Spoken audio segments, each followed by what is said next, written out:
रात का समय था। सड़क पर हल्की बारिश हो रही थी। राम धीरे धीरे घर की तरफ चल रहा था। दिन भर काम करके वह बहुत थक चुका था। उसके हाथ में एक पुराना मोबाइल था। मोबाइल की स्क्रीन पर वही चीज चल रही थी जिसे वह सबसे ज्यादा पसंद करता था, वन पीस। राम हल्की मुस्कान के साथ बड़बड़ाया, यार, काश मैं भी इस दुनिया में जा पाता। समुद्र, जहाज और पायरेट की जिंदगी। तभी सड़क के दूसरी तरफ से तेज रोशनी आई। एक ट्रक बहुत तेज रफ्तार से आ रहा था। राम कुछ समझ पाता उससे पहले धड़ाम, सब कुछ अंधेरा हो गया। कुछ देर बाद राम की आंख धीरे धीरे खुली। उसके कानों में एक आवाज आ रही थी, समुद्र की लहरों की आवाज। राम ने आंखें खोली। उसके सामने नीला आसमान था और दूर दूर तक फैला हुआ समुद्र। राम धीरे से उठकर बैठ गया। उसने इधर उधर देखा, ये जगह कहाँ है? तभी दूर समुद्र में एक जहाज दिखाई दिया, काला झंडा और उस पर बना हुआ एक अजीब सा निशान। राम की आंखें बड़ी हो गईं। नहीं, ऐसा नहीं हो सकता। ये तो पायरेट का झंडा है। हवा और तेज चलने लगी। समुद्र की लहरें चट्टानों से टकरा रही थीं। राम चुपचाप खड़ा होकर जहाज को देखने लगा। कुछ ही देर में जहाज किनारे की तरफ आने लगा। राम के दिल की धड़कन तेज हो गई। अगर अगर यह वही दुनिया है तो अभी किसी पायरेट क्रू का आगमन होने वाला है। और सच में जहाज धीरे धीरे किनारे पर रुक गया। लकड़ी की सीढ़ी नीचे गिराई गई और जहाज से एक एक करके कुछ लोग नीचे उतरने लगे। उनके कपड़े अजीब थे, कमर में तलवार, कंधे पर बंदूक और चेहरे पर डरावनी मुस्कान। गांव के लोग दूर से उन्हें देख रहे थे। कोई भी पास आने की हिम्मत नहीं कर रहा था। राम सब कुछ चुपचाप देख रहा था। तभी उन लोगों के बीच से एक आदमी आगे आया, लंबा कद, आंखों में अजीब सा आत्मविश्वास और सिर पर एक पुरानी टोपी। राम का दिल अचानक जोर से धड़कने लगा। रुको, क्या ये? राम ने गहरी सांस ली। अगर मेरा शक सही है तो अब इस गांव में बहुत बड़ी कहानी शुरू होने वाली है। राम धीरे धीरे पीछे हट गया। वह जानता था यह सिर्फ शुरुआत है और वह अब इस दुनिया की कहानी का गवाह बनने वाला था। अध्याय 2, लाल बालों वाले पायरेट। सुबह का समय था। समुद्र के ऊपर हल्की धुंध फैली हुई थी। लहरें धीरे धीरे किनारे से टकरा रही थीं। राम अभी भी उसी चट्टान के पास खड़ा था। रात की सारी घटनाएं उसके दिमाग में घूम रही थीं। क्या मैं सच में इस दुनिया में आ गया हूं? उसने फिर से समुद्र की तरफ देखा। वही जहाज अभी भी किनारे पर खड़ा था। काला झंडा हवा में लहरा रहा था और उस पर बना था एक अजीब सा निशान, खोपड़ी और उसके पीछे 2 तलवारें। राम ने धीरे से फुसफुसाया, पिराते। गांव के लोग अभी भी दूर खड़े थे। कोई भी पास जाने की हिम्मत नहीं कर रहा था। तभी जहाज से कुछ लोग नीचे उतरने लगे। उनकी चाल में अजीब सा आत्मविश्वास था, कमर में तलवार, कंधे पर बंदूक और चेहरे पर बेखौफ मुस्कान। राम ध्यान से उन्हें देख रहा था, लेकिन तभी उन सबके बीच से एक आदमी आगे आया। जैसे ही वह रोशनी में आया, राम की आंखें चौड़ी हो गईं। उस आदमी के बाल लाल थे, हवा में उड़ते हुए लाल बाल, सिर पर पुरानी टोपी और चेहरे पर एक शांत मुस्कान। राम का दिल तेज धड़कने लगा। ये क्या सच में वही है? उस आदमी के पीछे पूरा क्रू खड़ा था, लेकिन ऐसा लग रहा था जैसे सब उसकी इज्जत करते हों। गांव के लोग धीरे धीरे रास्ता छोड़ने लगे। कोई लड़ाई नहीं हुई, कोई डराने की कोशिश नहीं हुई। बस वह लाल बालों वाला आदमी धीरे धीरे गांव की तरफ चलने लगा। राम ने देखा, उसकी चाल में घमंड नहीं था, लेकिन ताकत साफ महसूस हो रही थी, जैसे समुद्र भी उसे पहचानता हो। राम के मन में अचानक एक अजीब एहसास हुआ। अगर मेरी याददाश्त सही है तो यह आदमी बहुत बड़ा पायरेट है। हवा अचानक और तेज चलने लगी। समुद्र की लहरें ऊंची होने लगीं और उसी समय गांव के एक छोटे लड़के ने दूर से चिल्लाया, पायरेट्स आ गए। गांव में हलचल मच गई। कुछ लोग डरकर घरों में छिप गए। कुछ लोग दूर खड़े होकर देखने लगे, लेकिन वह लाल बालों वाला आदमी बस मुस्कुरा रहा था। राम चुपचाप यह सब देख रहा था। उसके मन में एक ही सवाल घूम रहा था, अगर यह वही कहानी है तो अब बहुत बड़ी घटनाएं होने वाली हैं।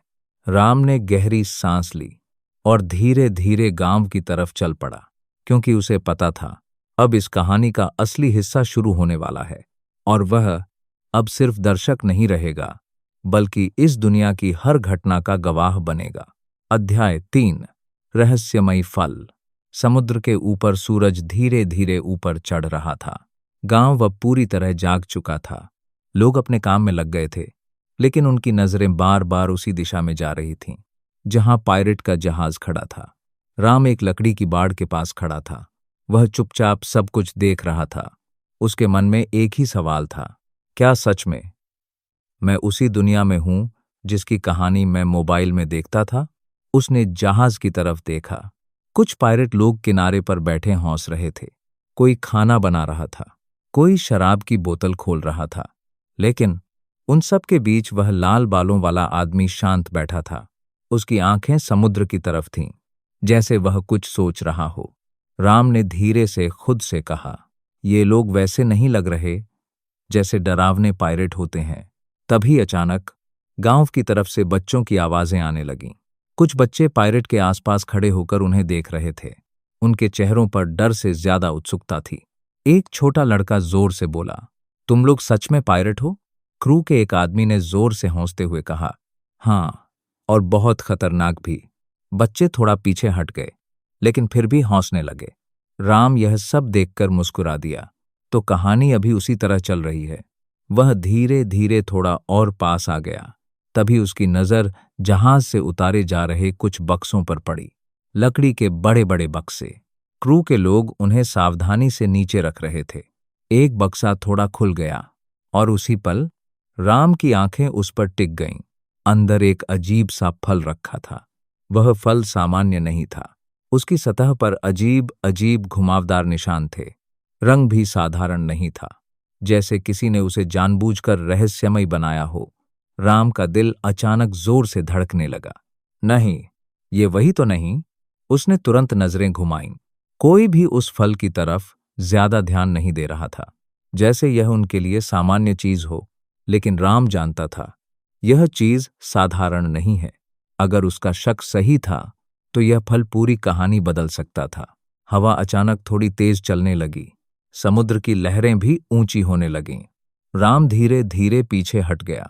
वह सोचने लगा, अगर यह वही फल है तो बहुत जल्द यहां कुछ होने वाला है। उसने आखिरी बार उस बक्से की तरफ देखा। फल अब भी वहीं रखा था, शांत, लेकिन जैसे अपने अंदर कोई रहस्य छिपाए हुए।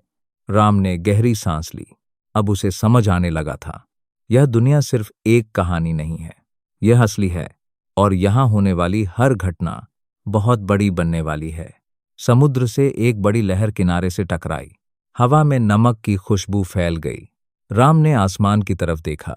लगता है कहानी अब सच में शुरू होने वाली है, और शायद बहुत जल्द कोई ऐसा व्यक्ति उस फल के करीब आने वाला था जो इस दुनिया की किस्मत बदल देगा। अध्याय 4। समुद्र का पहला खतरा। दोपहर का समय था। सूरज आसमान के बीचों बीच चमक रहा था। समुद्र की लहरें पहले से ज्यादा तेज हो गई थीं। गांव के लोग अपने अपने काम में लगे हुए थे, लेकिन उनकी नजरें अब भी बार बार उसी जहाज की तरफ जा रही थीं, क्योंकि पायरेट अब भी गांव के किनारे पर थे। राम एक पेड़ के नीचे खड़ा सब कुछ देख रहा था। उसके मन में अजीब सा एहसास था, जैसे कुछ होने वाला हो, कुछ ऐसा जो इस शांत जगह को बदल देगा। तभी समुद्र के बीचों बीच कुछ हलचल हुई। लहरें अचानक और ऊंची होने लगीं। राम ने ध्यान से देखा। दूर समुद्र में एक और जहाज दिखाई दिया। यह जहाज अलग था। उसका झंडा भी अलग था, और उसकी चाल देखकर साफ लग रहा था वह यहां शांति से आने नहीं वाला। राम के दिल की धड़कन तेज हो गई। ये अच्छा संकेत नहीं है। गांव के कुछ लोगों ने भी जहाज को देख लिया। एक आदमी घबराकर बोला, एक और पायरेट जहाज। कुछ ही मिनटों में पूरे गांव में हलचल मच गई। लोग अपने बच्चों को घरों के अंदर ले जाने लगे। कुछ लोग दरवाजे बंद करने लगे। डर धीरे धीरे पूरे माहौल में फैलने लगा। लेकिन किनारे पर खड़ा पायरेट क्रू बिल्कुल शांत था। जैसे उन्हें किसी भी खतरे की चिंता नहीं हो। लाल बालों वाला कप्तान चुपचाप समुद्र की तरफ देख रहा था। उसकी आंखों में हल्की मुस्कान थी, जैसे वह पहले से जानता हो कि क्या होने वाला है। दूसरा जहाज अब तेजी से करीब आ रहा था। उस पर खड़े लोग चिल्ला रहे थे। कुछ के हाथों में तलवार थी, कुछ के हाथों में बंदूक। उनका इरादा साफ था, लूटपाट। राम ने धीरे से कहा, तो यही है इस दुनिया का असली चेहरा। कुछ ही देर में दूसरा जहाज किनारे के पास पहुंच गया। उसके पायलट जोर जोर से हंस रहे थे। उनका नेता आगे आया, चेहरे पर खतरनाक मुस्कान और आंखों में लालच। उसने जोर से चिल्लाकर कहा, सुनो गांव वालों, जो भी खजाना है सब बाहर निकाल दो। गांव में सन्नाटा छा गया। कोई भी जवाब नहीं दे रहा था। राम ने देखा, लाल बालों वाला कप्तान धीरे धीरे आगे बढ़ा। उसकी चाल बिल्कुल शांत थी, लेकिन उसके क्रू के लोग तुरंत सतर्क हो गए। दुश्मन पायलट नेता हंसते हुए बोला, और तुम लोग कौन हो? यह गांव अब हमारा है। कुछ सेकंड तक दोनों तरफ सन्नाटा रहा। हवा और तेज चलने लगी। समुद्र की लहरें चट्टानों से टकराने लगीं। राम को महसूस हो रहा था, अब कुछ बड़ा होने वाला है। लाल बालों वाला कप्तान रुका। उसने दुश्मन पायलट की तरफ देखा, फिर बहुत शांत आवाज में बोला, यह गांव हमारे सामने लूटना आसान नहीं होगा। दुश्मन पायलट जोर से हंस पड़ा, तो तुम हमें रोकोगे? अगले ही पल उसके कुछ आदमी तलवार निकालकर आगे बढ़ गए। गांव के लोग डरकर पीछे हटने लगे। राम का दिल तेजी से धड़कने लगा। लेकिन तभी कुछ ऐसा हुआ जिसकी किसी को उम्मीद नहीं थी। लाल बालों वाले कप्तान के क्रू के लोग एक साथ आगे आ गए। उनकी आंखों में डर नहीं था, सिर्फ आत्मविश्वास था। और अगले ही पल लड़ाई शुरू हो गई। तलवारों की आवाज, लोगों की चीखें और समुद्र की गरजती लहरें। पूरा किनारा युद्ध का मैदान बन गया। राम दूर खड़ा सब कुछ देख रहा था। उसके मन में डर भी था और हैरानी भी, क्योंकि उसे अब समझ आने लगा था, यह दुनिया मजाक नहीं है। यहाँ हर दिन, हर पल खतरा हो सकता है। कुछ ही मिनटों में लड़ाई खत्म हो गई। दुश्मन पायलट जमीन पर पड़े थे। उनका जहाज धीरे धीरे समुद्र की तरफ भागने लगा। गांव में फिर से शांति छा गई। लाल बालों वाला कप्तान चुपचाप समुद्र की तरफ देखने लगा, जैसे कुछ हुआ ही नहीं हो। राम ने गहरी सांस ली। तो यह है समुद्र की असली दुनिया। लेकिन उसे यह नहीं पता था कि यह सिर्फ पहला खतरा था। समुद्र में इससे भी बड़ी चीजें छिपी हुई थीं, और बहुत जल्द कहानी का अगला बड़ा रहस्य सामने आने वाला था। अध्याय 5। एक लड़के का सपना। शाम होने लगी थी। सूरज धीरे धीरे समुद्र के पीछे छिप रहा था। आसमान नारंगी और लाल रंग में बदल चुका था। गांव में फिर से शांति लौट आई थी। दिन में जो लड़ाई हुई थी, उसके बाद लोग अब थोड़ा निश्चिंत महसूस कर रहे थे। लाल बालों वाले पायलट और उनका क्रू अभी भी गांव में ही थे। कुछ लोग हंस रहे थे, कुछ खाना बना रहे थे, और कुछ लोग किनारे पर बैठकर समुद्र को देख रहे थे। राम थोड़ा दूर खड़ा यह सब देख रहा था। उसे अभी भी यकीन नहीं हो रहा था कि वह सच में इस दुनिया में है। तभी गांव की तरफ से तेज कदमों की आवाज आई। एक छोटा सा लड़का दौड़ते हुए किनारे की तरफ आ रहा था। उसके चेहरे पर डर नहीं था, उसकी आंखों में सिर्फ उत्साह था। राम ने उसे ध्यान से देखा। लड़के के सिर पर छोटी सी टोपी थी और चेहरे पर एक अजीब सी जिद दिखाई दे रही थी। वह सीधा पायलट क्रू के पास पहुंच गया। क्रू के कुछ लोग उसे देखकर हंसने लगे। एक पायलट ने मजाक में कहा, अरे, यह छोटा लड़का फिर आ गया। लड़का जोर से बोला, मैं तुम लोगों के साथ समुद्र में जाना चाहता हूं। सब लोग हंस पड़े। एक पायलट ने कहा, तुम अभी बहुत छोटे हो। लेकिन लड़का बिल्कुल भी पीछे नहीं हटा। वह और जोर से बोला, मैं बड़ा होकर पायलट बनूंगा। राम यह सब देखकर हैरान रह गया। इतनी छोटी उम्र और इतना बड़ा सपना। तभी लाल बालों वाला कप्तान धीरे धीरे उसके पास आया। उसने लड़के की तरफ देखा। उसकी आंखों में हल्की मुस्कान थी। तो तुम पायलट बनना चाहते हो? लड़के ने तुरंत सिर हिला दिया। हाँ, मैं समुद्र में जाऊंगा, मैं खजाना ढूंढूंगा, और मैं दुनिया का सबसे बड़ा पायलट बनूंगा। कुछ सेकंड के लिए सन्नाटा छा गया। हवा धीरे धीरे बह रही थी। समुद्र की लहरें शांत हो चुकी थीं। कप्तान ने लड़के के सिर पर हाथ रखा और मुस्कुराते हुए कहा, पायलट बनना आसान नहीं होता। समुद्र बहुत खतरनाक है और वहां डरावने दुश्मन होते हैं। लड़के ने बिना सोचे जवाब दिया, मुझे डर नहीं लगता। राम यह सब सुनकर चुप हो गया। उसे अचानक महसूस हुआ, यह लड़का साधारण नहीं है। उसकी आंखों में जो सपना था वह बहुत बड़ा था। कप्तान ने समुद्र की तरफ देखा, फिर धीरे से बोला, अगर तुम्हारा सपना सच में इतना मजबूत है तो एक दिन समुद्र तुम्हें जरूर बुलाएगा। लड़के की आंखें चमक उठीं। सच? कप्तान मुस्कुरा दिया, लेकिन उससे पहले तुम्हें मजबूत बनना होगा। लड़का कुछ देर तक समुद्र की तरफ देखता रहा, जैसे वह अभी से अपने भविष्य को देख रहा हो। राम ने गहरी सांस ली। अब उसे समझ आने लगा था, यह वही पल है जहां से एक बड़ी कहानी शुरू होने वाली है। एक छोटे लड़के का सपना जो एक दिन पूरे समुद्र को बदल देगा। हवा फिर से तेज चलने लगी। सूरज पूरी तरह डूब चुका था और रात धीरे धीरे इस गांव पर उतर रही थी। लेकिन इस शांत रात के पीछे एक बहुत बड़ी एडवेंचर जन्म ले चुकी थी।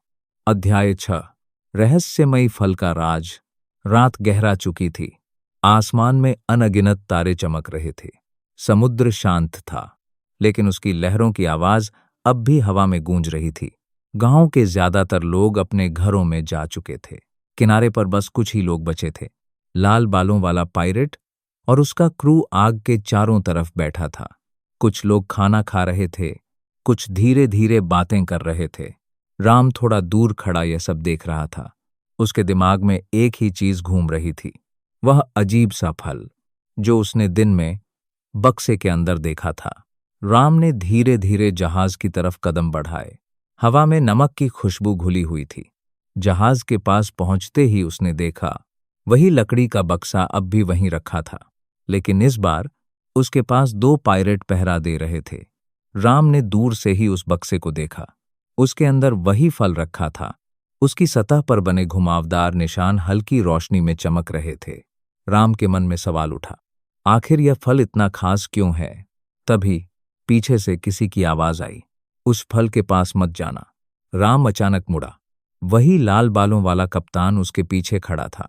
उसकी आंखों में गंभीरता थी। राम कुछ सेकंड तक चुप रहा, फिर धीरे से बोला, वह फल क्या है? कप्तान कुछ पल तक समुद्र की तरफ देखता रहा, फिर उसने गहरी सांस ली। यह एक साधारण फल नहीं है। हवा थोड़ी और तेज हो गई। आग की लपटें हवा में हिलने लगीं। कप्तान ने धीरे धीरे कहना शुरू किया, समुद्र की इस दुनिया में कुछ ऐसे फल होते हैं जो इंसानों को अजीब ताकत देते हैं। राम ध्यान से सुन रहा था, लेकिन हर ताकत की कीमत होती है। राम ने पूछा, कौन सी कीमत? कप्तान की आवाज थोड़ी भारी हो गई। जो भी यह फल खाता है वह समुद्र की ताकत खो देता है। राम हैरान रह गया। मतलब? कप्तान ने सीधा जवाब दिया, वह कभी तैर नहीं सकता। कुछ सेकंड के लिए सन्नाटा छा गया। समुद्र की लहरें दूर चट्टानों से टकरा रही थीं। राम ने फिर उस फल की तरफ देखा। अब वह पहले से भी ज्यादा रहस्यमयी लग रहा था। तो फिर कोई इसे खाता क्यों है? कप्तान हल्का सा मुस्कुराया, क्योंकि इसकी ताकत बहुत बड़ी होती है। राम के मन में अचानक एक अजीब सा एहसास आया, जैसे यह फल आगे चलकर बहुत बड़ी घटना का कारण बनने वाला है। तभी पास से वही छोटा लड़का दौड़ते हुए आया। वह हंसते हुए इधर उधर देख रहा था। उसकी नजर अचानक उस बक्से पर पड़ी।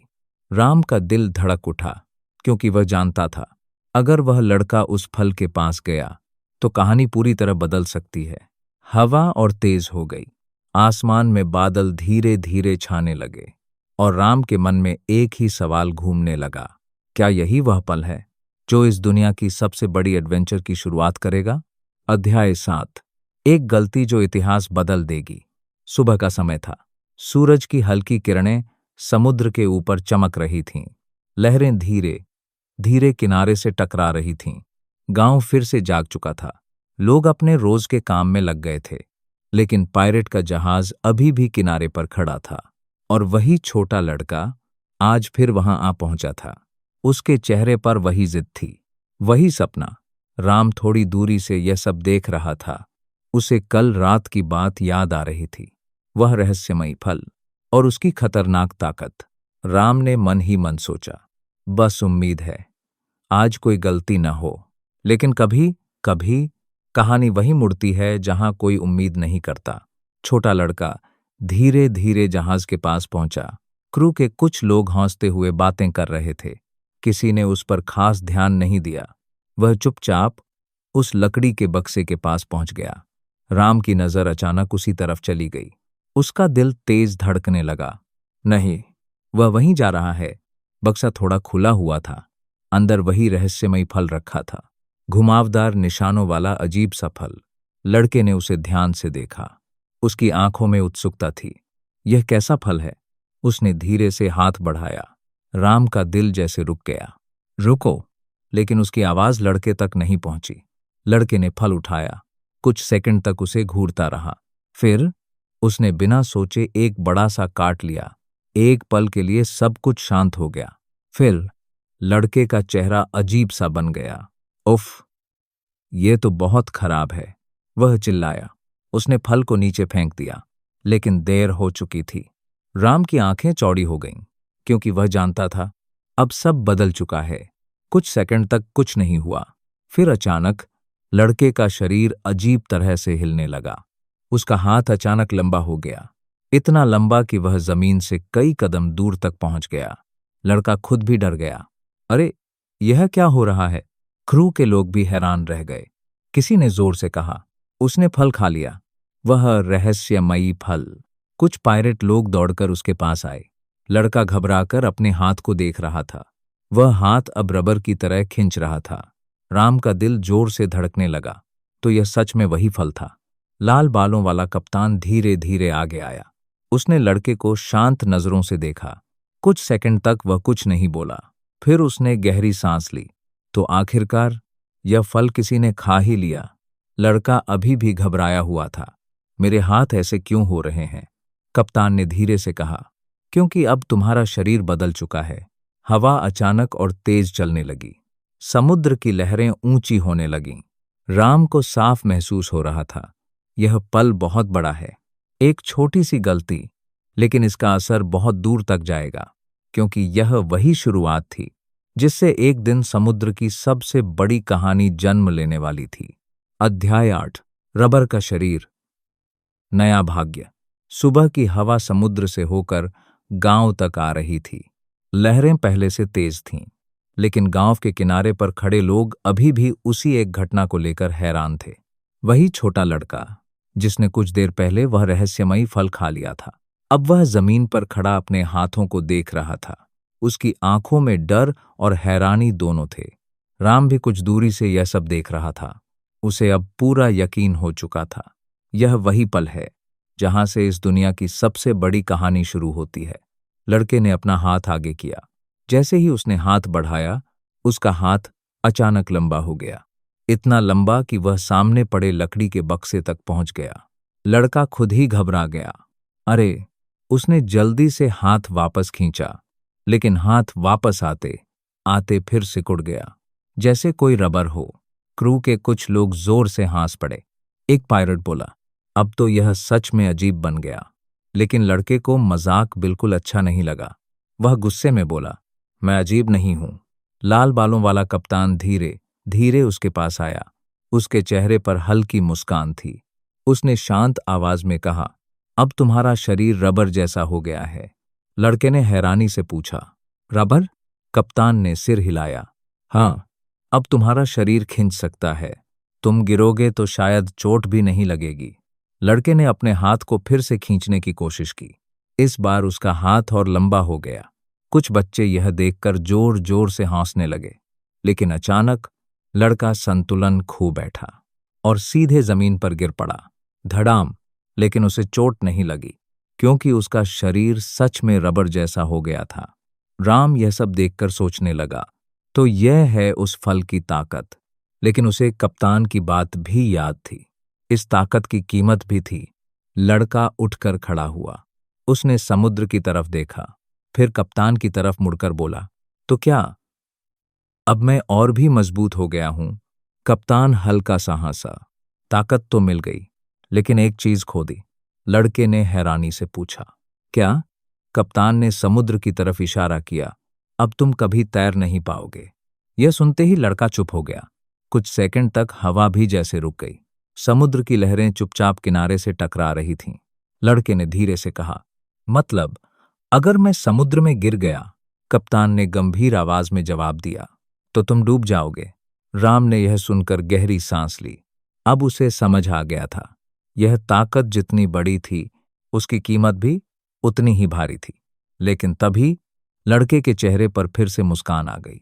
वह जोर से बोला, कोई बात नहीं, मैं फिर भी पायलट बनूंगा। क्रू के लोग फिर से हंसने लगे, लेकिन कप्तान ने उसे ध्यान से देखा, जैसे वह उसके अंदर कुछ खास देख रहा हो। राम यह सब देखकर चुप हो गया। उसके मन में एक ही विचार आया, यह लड़का अलग है, बहुत अलग, और शायद एक दिन यही लड़का इस पूरे समुद्र की कहानी बदल देगा। हवा फिर से तेज चलने लगी, समुद्र की लहरें ऊंची होने लगीं, और कहीं दूर किस्मत धीरे धीरे एक नई एडवेंचर की तैयारी कर रही थी। अध्याय 9। समुद्र का दानव। दोपहर का समय था। सूरज आसमान में तेज चमक रहा था। समुद्र की लहरें अब पहले से ज्यादा ऊंची हो गई थीं। गांव के किनारे पर हवा तेज चल रही थी। राम चुपचाप चट्टान के पास खड़ा समुद्र को देख रहा था। उसके मन में बार बार वही बात घूम रही थी, वह छोटा लड़का और उसका रबर जैसा शरीर। कुछ ही घंटों में उसकी जिंदगी पूरी तरह बदल चुकी थी। लेकिन समुद्र की दुनिया इतनी आसान नहीं होती, यह बात राम जल्दी ही समझने वाला था। उसी समय वह छोटा लड़का फिर से किनारे के पास आ गया। वह अपने नए शरीर को समझने की कोशिश कर रहा था। कभी हाथ खींचता, कभी कूदता और कभी हौंसने लगता। उसके लिए यह सब एक नया खेल जैसा था। राम दूर खड़ा उसे देख रहा था, लेकिन अचानक समुद्र के बीचों बीच कुछ हलचल हुई। लहरें अचानक बहुत तेज हो गईं, जैसे समुद्र के अंदर कुछ हिल रहा हो। राम की नजर तुरंत उसी दिशा में गई। यह क्या है? कुछ ही सेकंड में पानी के अंदर से एक बड़ा सा साया दिखाई देने लगा। लहरें और ऊंची हो गईं। गांव के कुछ लोगों ने भी यह देख लिया। एक आदमी घबराकर चिल्लाया, समुद्र का दानव। लोग डरकर पीछे हटने लगे। पानी अचानक फटता हुआ सा लगा, और उसी पल एक विशाल समुद्री दानव पानी से बाहर निकल आया। उसका सिर बहुत बड़ा था, आंखें डरावनी, और उसके दांत इतने बड़े थे कि किसी नाव को भी तोड़ सकते थे। गांव के लोग डर से चिल्लाने लगे। राम का दिल जोर से धड़कने लगा। इतना बड़ा, लेकिन सबसे खतरनाक बात यह थी, वह दानव सीधे किनारे की तरफ बढ़ रहा था, और किनारे पर वही छोटा लड़का खड़ा था। उसे अभी तक खतरे का अंदाजा नहीं हुआ था। राम जोर से चिल्लाया, पीछे हटो, लेकिन तब तक देर हो चुकी थी। समुद्री दानव ने अपना विशाल मुंह खोला और लड़के की तरफ झपट पड़ा। लड़का डरकर पीछे हटने की कोशिश करने लगा, लेकिन उसका पैर फिसल गया। वह सीधे जमीन पर गिर पड़ा। राम का दिल जैसे रुक गया। अब क्या होगा? तभी एक तेज आवाज आई। बस सबकी नजर उसी तरफ गई। लाल बालों वाला कप्तान आगे बढ़ चुका था। उसकी आंखों में अब मुस्कान नहीं थी, सिर्फ गंभीरता थी। वह धीरे धीरे समुद्र के सामने खड़ा हो गया। दानव कुछ सेकंड के लिए रुक गया, जैसे वह भी इस आदमी को पहचान गया हो। हवा अचानक भारी हो गई। समुद्र की लहरें भी जैसे शांत होने लगीं। कप्तान ने बिना तलवार निकाले बस एक कदम आगे बढ़ाया, और उसी पल समुद्री दानव अचानक पीछे हट गया। उसकी आंखों में डर साफ दिखाई दे रहा था। कुछ ही सेकंड बाद वह वापस समुद्र में कूद गया। पानी की बड़ी लहर उठी, और फिर सब शांत हो गया। गांव के लोग हैरान रह गए। राम भी कुछ समझ नहीं पा रहा था। इतना बड़ा दानव, और वह सिर्फ एक नजर से भाग गया। छोटा लड़का अभी भी जमीन पर बैठा था। उसकी आंखों में डर था, लेकिन साथ ही एक नई चमक भी थी, क्योंकि उसने अभी देखा था समुद्र की दुनिया में असली ताकत कैसी होती है। राम ने गहरी सांस ली। अब उसे समझ आ गया था, यह दुनिया सिर्फ रहस्यमयी नहीं है, यह खतरनाक भी है, और यहां जिंदा रहने के लिए बहुत मजबूत बनना पड़ेगा। अध्याय 10। समुद्र का वादा। शाम ढलने लगी थी। सूरज धीरे धीरे समुद्र के पीछे छिप रहा था। आसमान लाल और सुनहरे रंग में बदल चुका था। कुछ देर पहले जो डर पूरे गांव में फैल गया था, अब वह धीरे धीरे शांत हो रहा था। समुद्र फिर से शांत लग रहा था, लेकिन गांव के लोगों के मन में अभी भी वही घटना घूम रही थी, वह विशाल समुद्री दानव और उसका अचानक पीछे हट जाना। राम चुपचाप किनारे के पास खड़ा था, उसकी नज़र उस छोटे लड़के पर थी। लड़का अभी भी चुप बैठा समुद्र को देख रहा था। उसकी आंखों में डर नहीं था, बल्कि कुछ और था, जैसे उसने अभी अभी अपनी जिंदगी का सबसे बड़ा पल देख लिया हो। तभी लाल बालों वाला कप्तान धीरे धीरे उसके पास आया। उसकी चाल हमेशा की तरह शांत थी। वह लड़के के पास आकर रुक गया। कुछ सेकंड तक दोनों समुद्र को देखते रहे। हवा हल्के हल्के बह रही थी। फिर कप्तान ने धीरे से कहा, डर गए थे? लड़के ने कुछ सेकंड सोचा, फिर सिर हिलाकर बोला, थोड़ा। लेकिन अगले ही पल वह मुस्कुरा दिया। लेकिन मैं फिर भी पायलट बनूंगा।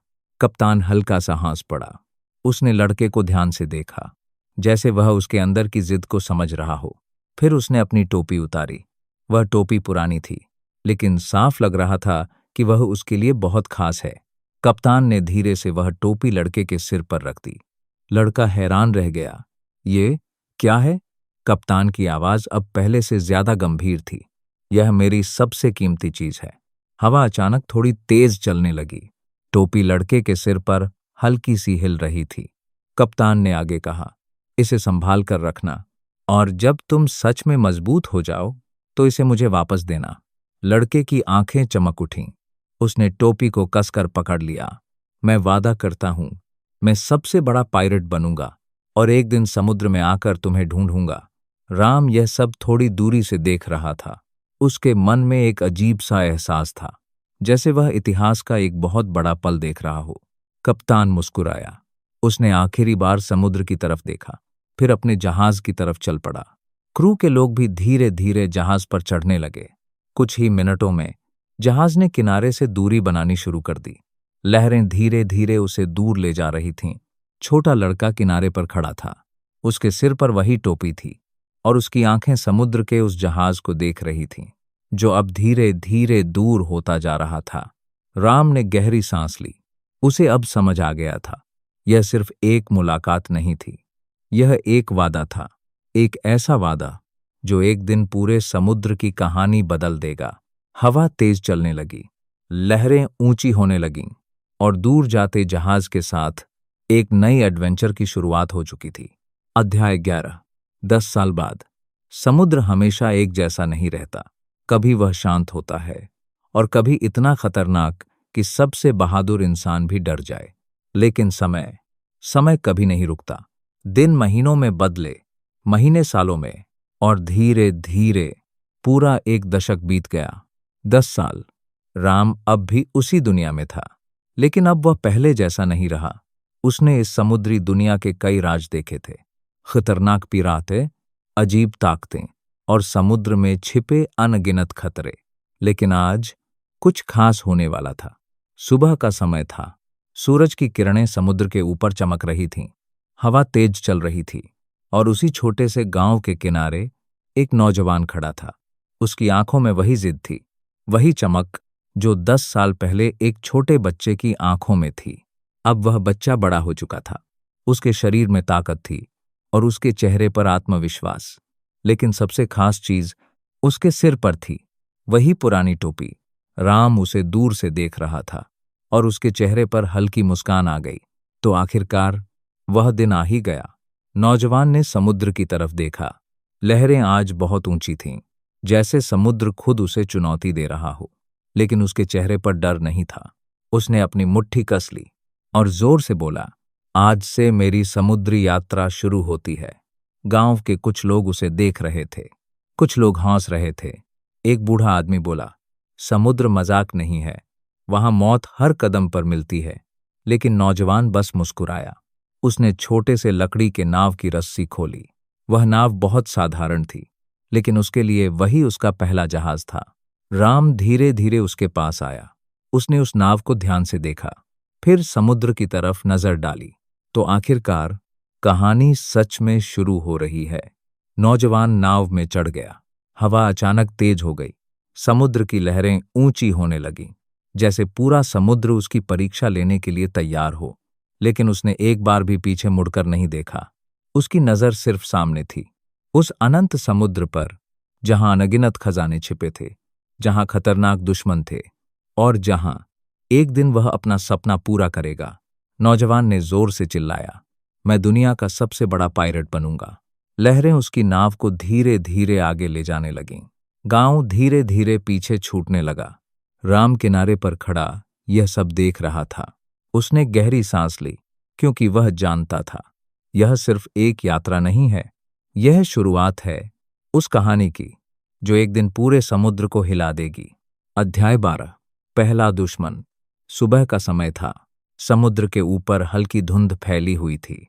लहरें लगातार उठ रही थीं और हवा नाव को आगे धकेल रही थी। छोटी सी लकड़ी की नाव अब गांव से काफी दूर निकल चुकी थी। चारों तरफ सिर्फ समुद्र ही समुद्र था। राम किनारे पर नहीं था अब, क्योंकि कहानी आगे बढ़ चुकी थी और अब वह भी इस यात्रा का हिस्सा बन चुका था। नाव के अंदर वही नौजवान खड़ा था। उसके सिर पर वही पुरानी टोपी थी। उसकी आंखों में उत्साह था। वह बार बार समुद्र की तरफ देख रहा था, जैसे हर लहर में कोई नया रोमांच छिपा हो। तो यही है असली समुद्र, उसने मुस्कुराते हुए कहा। लेकिन समुद्र हमेशा मेहमानों का स्वागत नहीं करता। कभी कभी वह उनकी परीक्षा लेता है। तभी दूर धुंध के बीच कुछ दिखाई दिया। एक बड़ा जहाज। उसका झंडा हवा में लहरा रहा था। झंडे पर एक खोपड़ी बनी हुई थी। नौजवान की आंखें चमक उठीं। पिराते, उसने उत्साह से कहा। लेकिन अगले ही पल उसके चेहरे की मुस्कान थोड़ी कम हो गई, क्योंकि वह जहाज बहुत बड़ा था और उसकी अपनी नाव बहुत छोटी। राम ने भी उस जहाज को देखा। उसके मन में तुरंत एक विचार आया, यह मुलाकात आसान नहीं होगी। कुछ ही मिनटों में बड़ा जहाज पास आ गया। उसके ऊपर खड़े पायलट जोर जोर से हौंस रहे थे। एक लंबा सा आदमी जहाज के आगे खड़ा था। उसके चेहरे पर घमंड साफ दिख रहा था। उसने नीचे छोटी नाव की तरफ देखा और जोर से बोला, अरे, यहां तो एक बच्चा है। पूरा जहाज हंसी से गूंज उठा। नौजवान ने गुस्से से मुट्ठी कस ली। मैं बच्चा नहीं हूं, उसने जोर से जवाब दिया। मैं पायलट बनने जा रहा हूं। यह सुनकर दुश्मन पायलट और जोर से हंसने लगे। उनका कप्तान बोला, पायलट बनना इतना आसान नहीं है। पहले हमारे सामने बचकर दिखाओ। उसने अपने आदमियों को इशारा किया। कुछ पायलट नीचे नाव की तरफ कूदने लगे। अब खतरा सच में सामने था। छोटी नाव और चारों तरफ दुश्मन। लेकिन नौजवान के चेहरे पर डर नहीं था। उसने धीरे धीरे अपना हाथ आगे किया और अगले ही पल उसका हाथ रबर की तरह लंबा हो गया। दुश्मन पायलट हैरान रह गए। ये क्या है? नौजवान जोर से चिल्लाया। रबर पंच। उसका हाथ तेजी से आगे बढ़ा और सीधे एक पायलट को जा लगा। धड़ाम! वह आदमी सीधे पानी में गिर पड़ा। बाकी पायलट कुछ सेकंड के लिए चुप हो गए। फिर उनमें हलचल मच गई। राम यह सब देखकर मुस्कुरा दिया। तो आखिरकार उसकी ताकत का पहला इस्तेमाल हो गया। लेकिन यह सिर्फ शुरुआत थी, क्योंकि असली लड़ाई अभी बाकी थी। समुद्र की लहरें ऊंची होने लगीं और आसमान में बादल धीरे धीरे घिरने लगे, जैसे समुद्र खुद इस लड़ाई का गवाह बनने वाला हो। अध्याय 13। रबर की पहली लड़ाई। समुद्र अब पहले से ज्यादा बेचैन लग रहा था। आसमान में बादल धीरे धीरे घिरने लगे थे। लहरें छोटी नाव से टकरा रही थीं, लेकिन उस छोटी नाव पर खड़ा नौजवान बिल्कुल शांत था।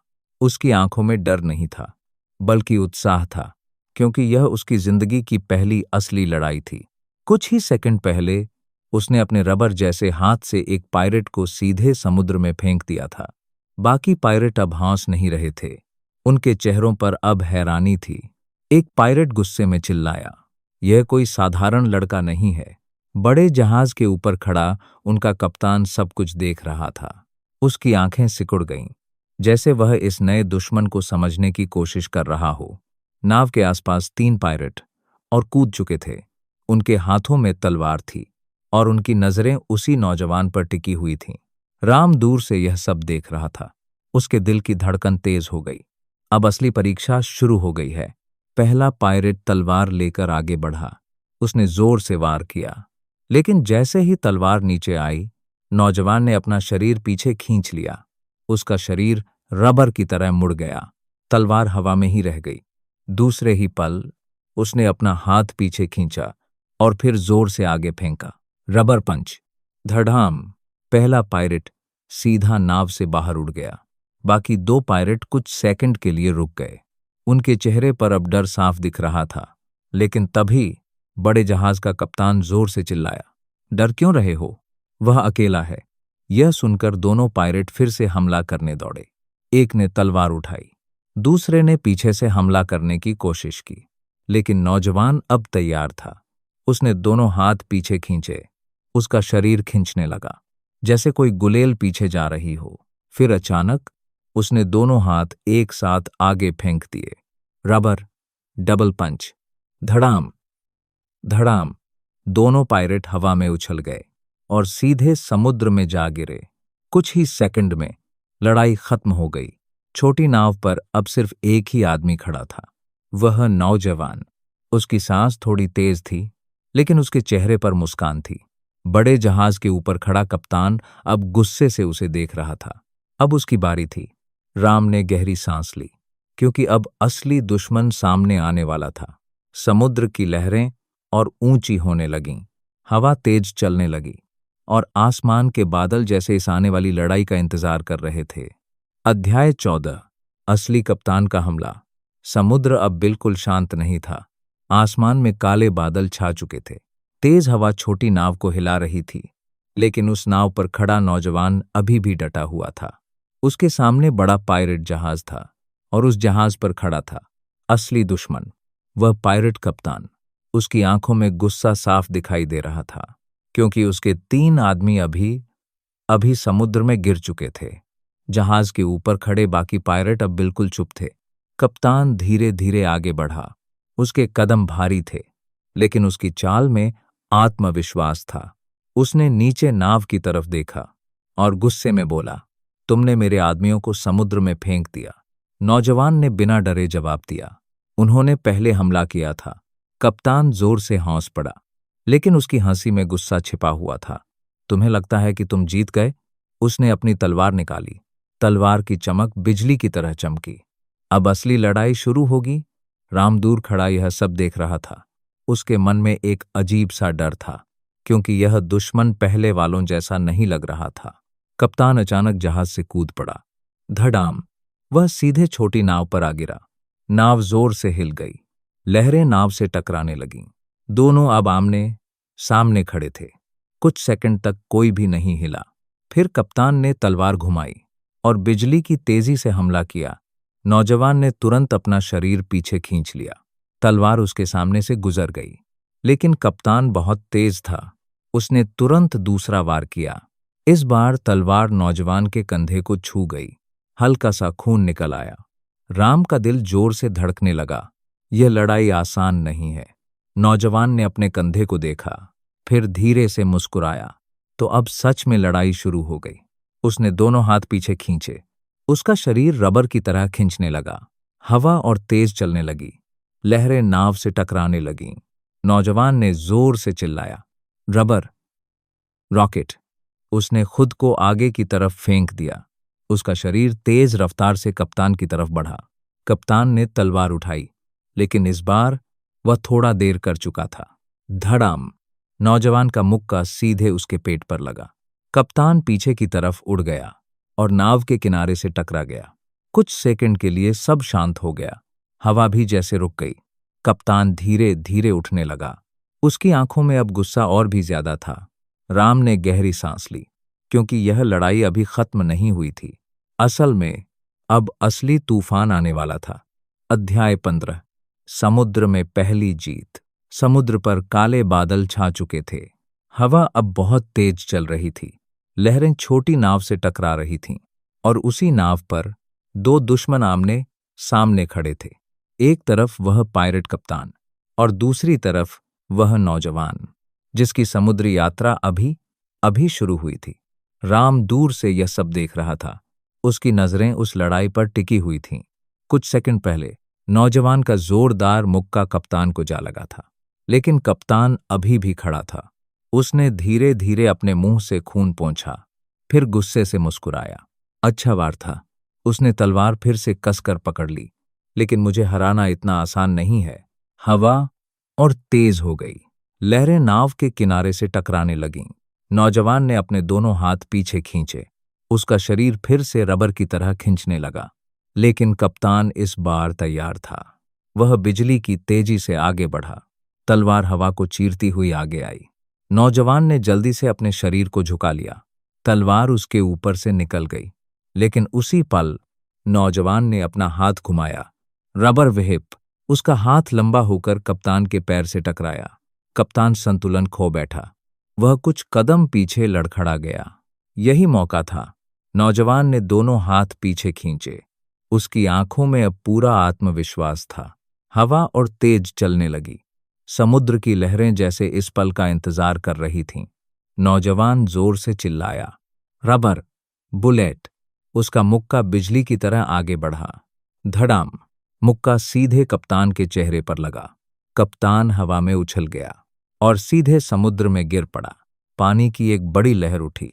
कुछ सेकंड बाद सब कुछ शांत हो गया। बड़े जहाज पर खड़े बाकी पायलट डर गए। उनका कप्तान हार चुका था। उन्होंने जल्दी जल्दी अपने जहाज की दिशा बदल दी और कुछ ही मिनटों में वह जहाज दूर समुद्र में गायब हो गया। छोटी नाव पर अब सिर्फ एक आदमी खड़ा था, वह नौजवान। उसकी सांस थोड़ी तेज थी, लेकिन उसके चेहरे पर एक बड़ी मुस्कान थी। राम ने गहरी सांस ली। तो आखिरकार उसकी पहली जीत हो ही गई। समुद्र की हवा अब हल्की हो चुकी थी। लहरें भी शांत होने लगी थीं। नौजवान ने आसमान की तरफ देखा, फिर जोर से चिल्लाया, यह तो बस शुरुआत है। एक दिन मैं पूरे समुद्र का सबसे बड़ा पायलट बनूंगा। हवा उसकी आवाज को दूर तक ले गई और उसी पल उसकी समुद्री यात्रा का पहला अध्याय पूरा हो गया। लेकिन समुद्र बहुत बड़ा है और असली एडवेंचर अभी शुरू ही हुआ था।